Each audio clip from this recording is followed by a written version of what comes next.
All right, today I'm going to have to make the class early. I have to go to a funeral. My wife's sister passed away.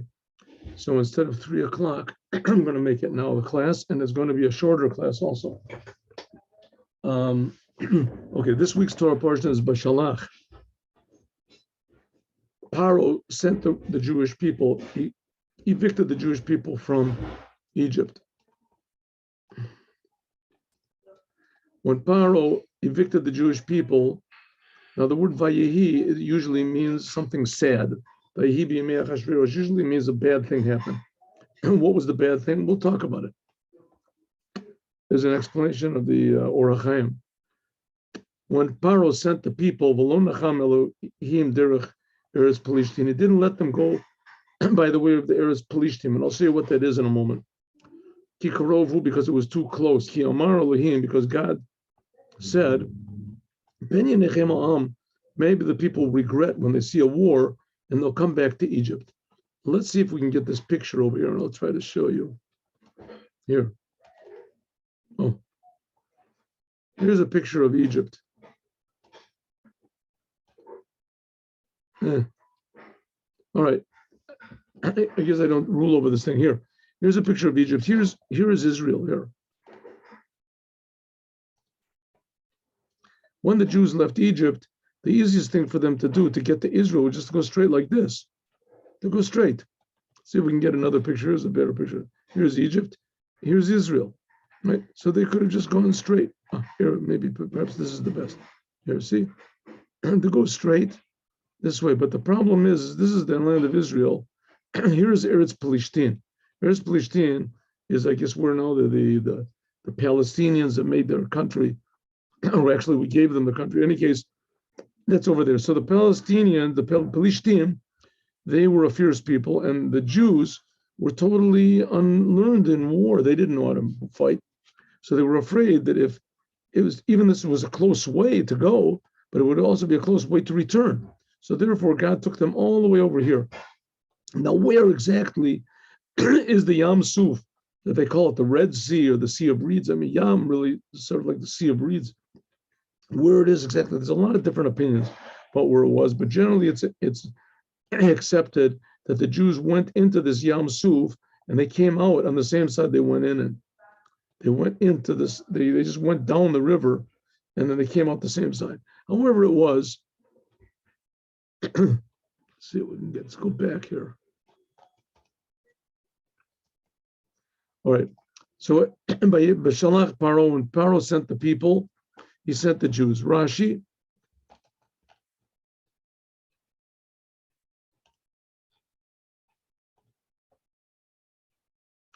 He didn't allow the people to go. Kikarovu was too close. It was close to go back to Egypt. And the Midrash, there's a lot of Midrash Agada, there's a lot, says Rashi. As soon as they saw a war, if they would see a war, like for instance, they had the war with the Amalekis, the Canaanites. If they would have gone straight, they would have been able to return quickly. Here we see that after all, God, in order to evade this problem of them returning easily, so he took them in this crooked way. Well, when even God took them in the crooked way, not the Rosh when the Jews said, let's go back to Egypt. If he would have taken them in a simple way, how much more so they would have gone back? That's what they would come. The thought would come. They would think about it, ruminate about it, and they would all go back to Egypt. They returned back to Egypt. The BalHaTurim, very interesting. He says, "Vayi b'shalach et ha'am." Et ha'am, that's the gematria erev rav. There were all these improper converts that came with them, and later on they'll be called the Safsuf, and they made all sorts of problems. We were introduced to them last week. Orach Chaim asks the question, he says, why does it say that Pharaoh sent them? Pharaoh sent them. Say God that sent them. And also, why does it say Vayehi? Why is it sad? So I'll tell you in a short way. He says the fact is that really, if God would have sent them out against Pharaoh's wishes, so then Pharaoh wouldn't have had the courage to run after them, because he already saw that it wasn't in his hands, that the whole thing was in God's hands, and that he was just a pawn in God's hands. But now that Pharaoh himself sent the Jews out, so he felt himself to be a bit of a boss. And he said, listen, the Jews left. If the Jews left, they left of their own volition, because I let them go. I allowed them to go. So therefore, he ran after them. And that's why it says, Vayehi, troubles, problems, because Pharaoh was the one that sent. He also gives another explanation, and he says, because this whole entire story about the Jews leaving Egypt and that Pharaoh sending them out, is that eventually what it meant is that Pharaoh would run after them, and his people would be decimated, his whole army. And it says that God is Yakpid al Kilyon and Nivraim. God doesn't like to destroy his creations. Like we learn a lot of places, and also there's a midrash that says that when the Egyptians were drowned in the sea, and afterwards the Jews sang a song of redemption. So he said, my handiwork, God said, my handiwork, my people that I created are drowning in the sea, and you're singing songs? Like, there's a lot of explanations on that also. And that's why it is, what was it that caused all this pain? Because Pharaoh sent the people. If God would have done it, then Pharaoh wouldn't have run after them, and he would have saved all these lives. Here's a Kli Yakar right in the end. Let's see where we can get. Oh. He asks a question. It says, this is really a question on the next sentence. So we'll go to the next sentence and we'll see. It says,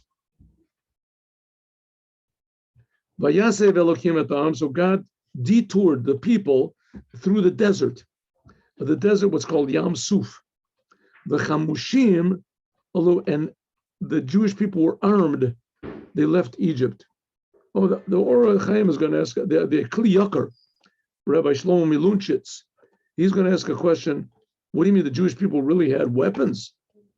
Where did they get weapons from? And why would they take weapons? They had no idea how to use weapons. These people were all slaves, servants. So he says, according to him, this is what his interpretation is. It says that the Chamushim means that the 5 books of Moses they took with them. In other words, they knew they were going out to receive the 5 books of Moses on Mount Sinai. And that was the power that they had. He brings interesting also the number 7, because some people say that there's 7 books of Moses, that the book of Deuteronomy is divided into 3 books. Anyways, very interesting how he said. Okay, so Rashi, though, says simply, they went out Chamushim. Rashi says that God detoured the people in a long way, and he took them through the Yam Suf, and they were Chamushim. What does Chamushim mean? He said that they had weapons, that the Jewish people went out with Mezuyanim. It says that they went out armed. And that's what our uncle says. Uncle says, just one moment.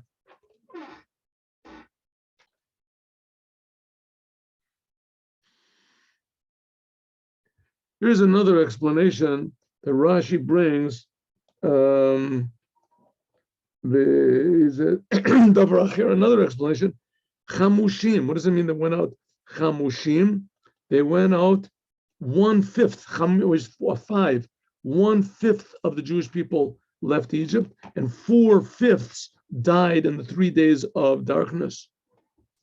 So that the Egyptians wouldn't see these were 4/5 of the Jewish people. They didn't want to leave Egypt. They wanted to stay in Egypt. And they didn't want to be part of the whole redemption and receive the Torah and etc. So therefore they died in the desert. And in Egypt, they remained back. Vayikach Moshe, Moses took the bones of Yosef with him. Why? Ki Hishbeas ben Israel, Yosef made the Jewish people promise, saying, Pakod yifkod Elokim etchem, that God will visit you, and he will take my bones from you with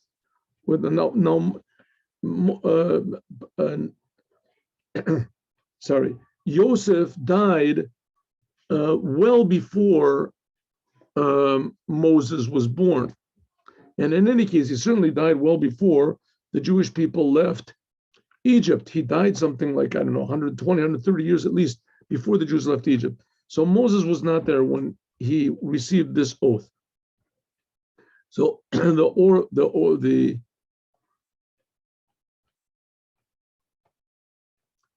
Sforno says, because Moses was the leader of the generation, and therefore he, he had an obligation.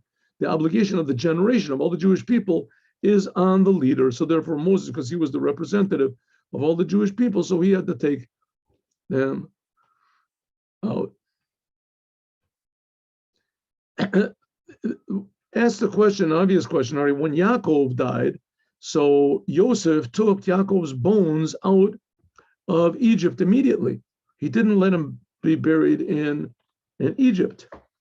He took them out immediately, and they made a big march, a big procession to the land of Israel to bury him where he's buried now. Yaakov is buried in Mar Machpelah.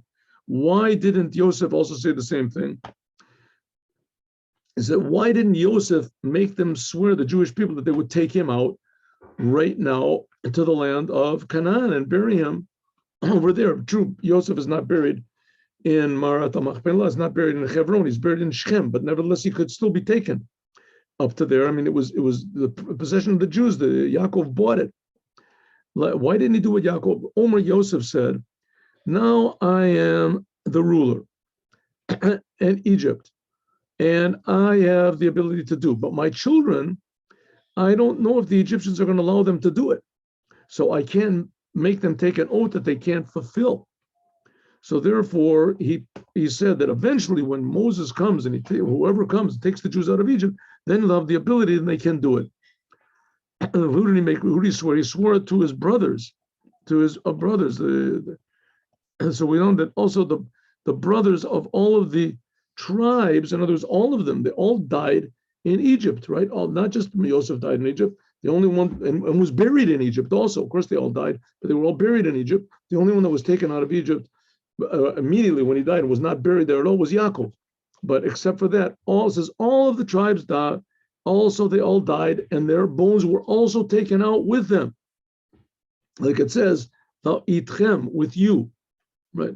Itchem, with all the rest of the tribes that were there. Vayisam Sukkos, they went to the Sukkos, they parked at a place called Eitan at the end of the desert. And God went before them in the daytime with a cloud to show them the way, and in the nighttime he led them with a pillar of fire to show them the way to walk day and night. So in other words, the Jewish people couldn't go anywhere that God didn't lead them. So God led them through by this pillar of fire.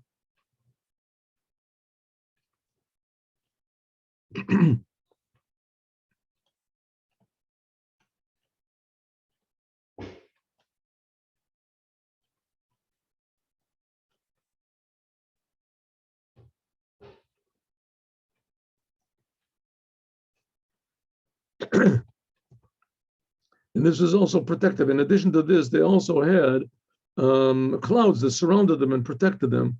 And soon after, the manna started to fall, and the Jewish people began to eat the manna, and the water came from the rock of Miriam. We're going to have to stop now because I have to go to this funeral. So Hashem should raise the dead up, and we shouldn't have any more difficulties and sadness in the world. Have a good day with Mashiach now. I'm sorry we can't go any further. Tomorrow, God willing, 8:15, we'll learn the Chassidut and the Bar Malchut, and we'll continue here with where we left off.